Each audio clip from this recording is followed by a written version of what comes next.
الآن نحن في هيئة الحماية الاجتماعية نعمل بالخطة رقم 2، وهي أنه يتم الاستحضارات النهائية لعملية منح البطاقات الذكية للأسر المبحوثة بنظام هيئة الحماية الاجتماعية الذين هم تقدموا 2,700,000 أسرة. لغاية الآن من الممكن أنه بعد العيد من خلال فترة يعني 15 يوم سنصل إلى عدد مبحوثين بحدود 1,000,000 أسرة، وهذا يعمل بالتوازي مع الأسر الذين يتم مقاطعة البيانات لهم. واضح. الآن الأسر المبحوثة والتي جدولت أسماؤها الآن يجب أن تمر بمرحلة استصدار البطاقة الإلكترونية، بطاقة الماستر كارد. هنا هل هناك إجراءات أو عمل على أن لا يكون هناك روتين قاتل واستنزاف لأوقات هذه الأسر في استخراج هذه البطائق؟ الآن هو تكلمت على الخطة الثانية، وبعد إجراءات عملية البحث الاجتماعي الآن نعمل على تهيئة المنافذ، تهيئة مقاطعة البيانات، تحسين أداء شبكة قاعدة البيانات في هيئة الحماية الاجتماعية.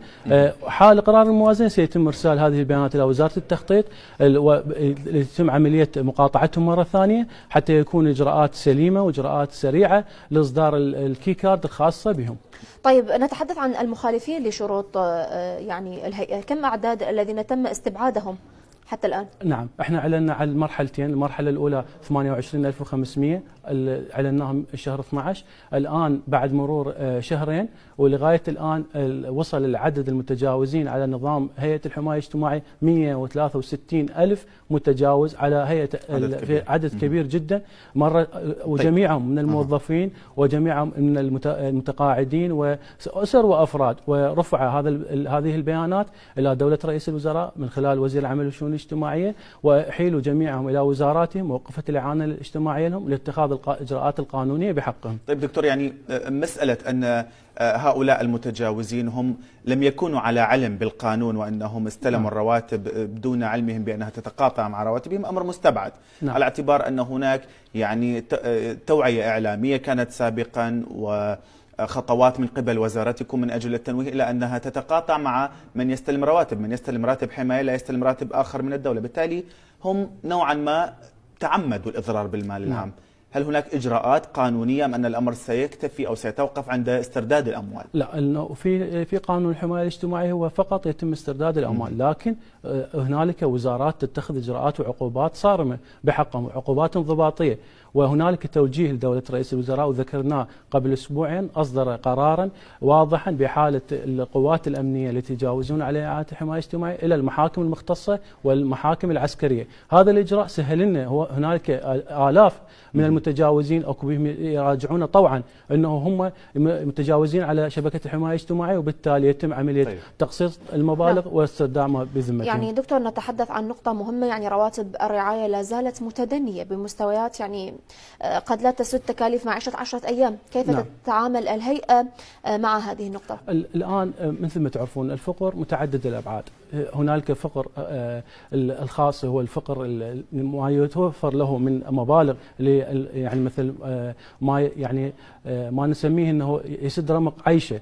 واضافه الى هذا الموازنه اعطت مجموعه من الحلول، الحل الاول هو شمولهم بالضمان الصحي، والحل الثاني هو شمولهم بالمنحة المدرسية، أي كل طالب في المدرسة حسب أفراد الأسرة يستلم 30,000 دينار، ولكن ضمن الراتب نفسه، راتب الحماية، إضافة إلى الراتب يأخذ الراتب، وإضافة إلى مثلا إذا كان عنده 3 أفراد 4 أفراد يأخذ على كل فرد منهم هو 30,000 دينار، هذا راح يعني يضاف إلى المبلغ الإعانة الذي يستلمه. إضافة إلى ذلك أنه الآن نعمل على خطة هو الإعانات النقدية المشروطة، نعطي إعانة نقدية مشروطة لطلاب المدارس، وإضافة حتى هنالك لدينا خطة للحوامل واللقاحات يتم كلها من خلال هيئة الحماية الاجتماعية، وهذا ما يسمى هو الفقر متعدد الأبعاد حتى يتم السيطرة على جميع المنافذ. كل عائلة على قدر ما تحتاج. طيب السؤال هنا أنه هو الأسر المبحوثة والتي يعني تم إكمال معاملاتها الآن ضمنت أنها ستشمل أثناء الموازنة المقبلة.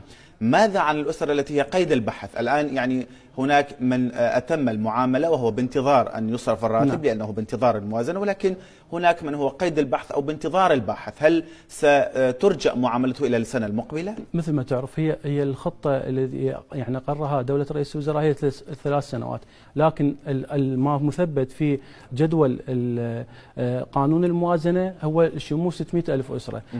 أما الذين يتم خارج 600,000 أسرة هم يتم شمولهم من خلال المبالغ التي تسترد من المتجاوزين 160,000. وهاي المرحلة الثانية جميع المبالغ التي تسترد من المتجاوزين سيتم شمول بها أسر جديدة هم فوق المبلغ 60,000 أسرة. نعم. حتى يتم إكمال إجراءاتهم جميعا. يعني دكتور، ماذا عن قروض المشاريع الصغيرة؟ يعني نعم. سبق وأن قدمت الوزارة قروض لمشاريع صغيرة لدعم العاطلين عن العمل، يعني نعم. هل ما زالت هذه القروض قائمة؟ نعم. بالمنهاج الحكومي وبمسودة الموازنة هو 400 مليار هي مخصصة للقروض المشاريع الصغيرة. الآن هيئة الحماية الاجتماعية ووزارة ككل تعمل عليها.